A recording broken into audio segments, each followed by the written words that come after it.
is denouncing a new American nuclear strategy that calls for the U.S. to enhance its arsenal of low-yield nuclear weapons.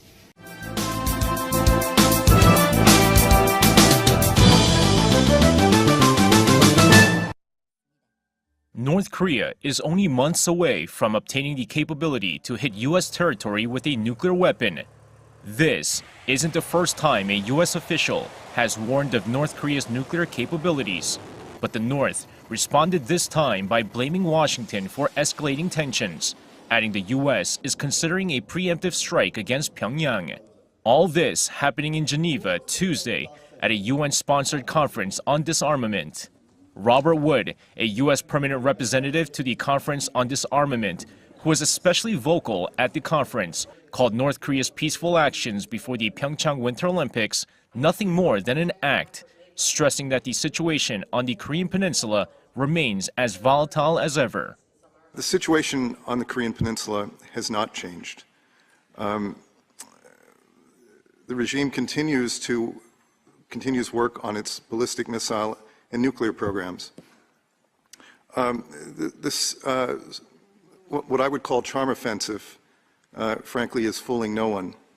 Ju Young-chul, the North Korean diplomat at the conference, didn't shy away from accusing the U.S. of using the North's missile and nuclear programs as an excuse for a possible preemptive strike on the regime.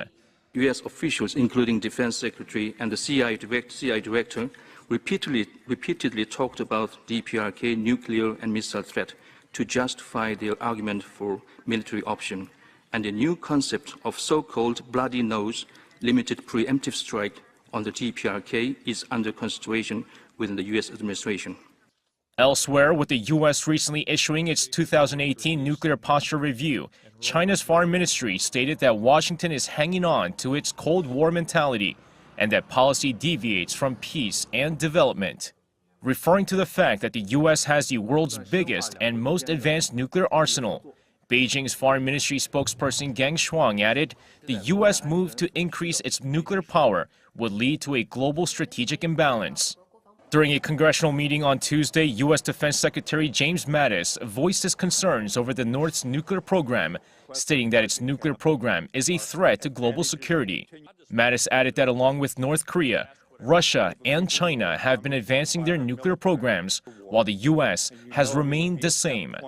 With the Winter Games in South Korea just a couple of days away, many wonder if the latest verbal tit-for-tat between the U.S. and North Korea will negatively impact the South's goal of holding a peace Olympics.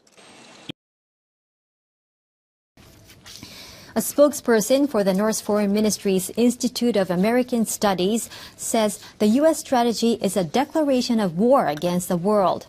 That strategy was unveiled last week. It calls on the U.S. to build up its deterrence capabilities to counter military buildups by Russia and other countries. The North spokesperson accused the U.S. of trying to rule the world and intimidate other countries with nuclear weapons. His statement adds that North Korea should bolster its own nuclear deterrence against the U.S. It comes at a time when North Korea has shown a more conciliatory stance towards South Korea by sending athletes to the Pyeongchang Olympic Games. At the same time, Pyongyang has continued to denounce the U.S. The North is expected to stage a military parade on Thursday, its military's foundation day. The Olympics open the following day on Friday. A North Korean delegation of 280 members led by Pyongyang Sports Minister Kim Il-guk arrived in South Korea on Wednesday morning. The delegation is comprised of 4 officials from the North National Olympic Committee, 229 cheerleaders, 26 taekwondo demonstrators, and 21 journalists. North Korea's cheering squad, popularly known as Army of Beauties, will be attending and cheering at Olympic matches that have either South or North Korean athletes competing. Their routine includes singing, dancing, and sometimes using fans as props to bring out more cheers and excitement among spectators. The North cheerleaders first appeared at the 2002 Asian Games in Busan. The North Taekwondo team will conduct joint performances with South Korean counterparts in the host cities of Pyeongchang and Sokcho, as well as in the South Korean capital of Seoul. On Friday, Pyongyang will send a 22-member high-level delegation to South Korea led by the regime's ceremonial head of state, Kim Yong-nam, for a 3-day visit. Kim, who is the head of parliament in North Korea, will attend the Pyeongchang opening ceremony, which will also be attended by U.S. Vice President Mike Pence. Kim will be the highest-level North Korean official to visit the South in 4 years. While in the South, the high-level delegation will likely attend the United Korean women's ice hockey team's match on Saturday and even possibly meet with President Moon Jae-in. The North participation in the Games is widely seen as a diplomatic maneuver by Pyongyang as it faces growing international pressure and sanctions over its ongoing nuclear and missile provocations. Kim Young-guk, Arirang News. Gratitude for her visit to Korea. He mentioned Sarah Murray, the head coach for the unified Korean women's national ice hockey team, who holds Canadian-U.S. dual citizenship, and said he's satisfied on how the two countries are actively holding sports exchanges. As a matter of fact, the head coach of the South Korean men's hockey team, Baek Ji-sun, and Brian Orser, the coach of South Korean figure skater Cha Jun-hwan, are also Canadians. Canada is expected to send about 230 athletes to the Pyeongchang Winter Olympics.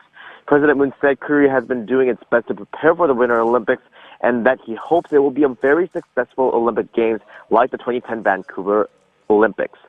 Now, regarding inter-Korean relations, the South Korean leader said he hopes the Pyeongchang Olympics can help ease tensions on the Korean peninsula and asked for Canada's support. Take a listen.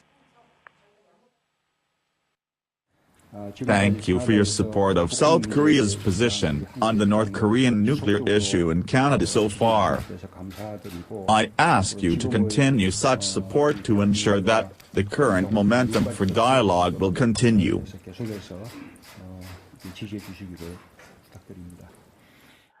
Canada sent the third largest contingent of troops to support South Korea during the Korean War, and Governor General Julie Payette said she is grateful for the long-standing friendship between Canada and South Korea and positively evaluated the 3-year-old bilateral free trade agreement. She said she hopes to further development that bilateral relationship, not only in trade, but also between corporations and students as well.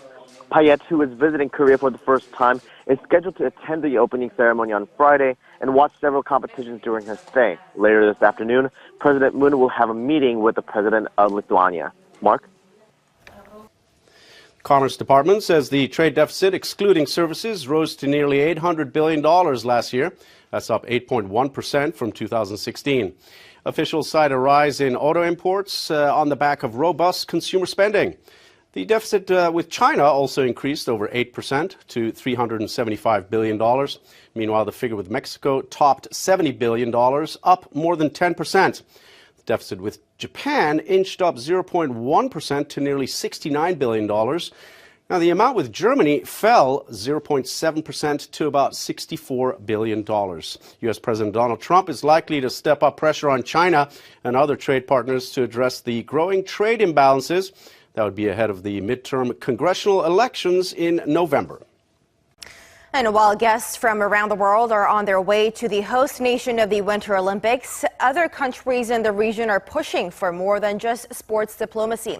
Meeting in Tokyo on Tuesday, the top nuclear envoys of the U.S. and Japan agreed to keep maximum pressure on North Korea until the regime ultimately abandons its nuclear program.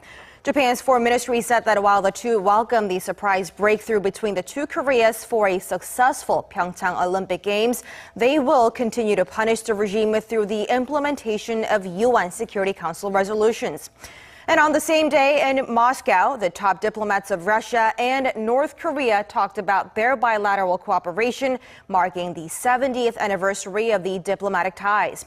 Though no further details have been released, it's largely speculated that the two could have discussed the recent inter-Korean talks, as well as strengthening their ties amid escalating international condemnation against the regime.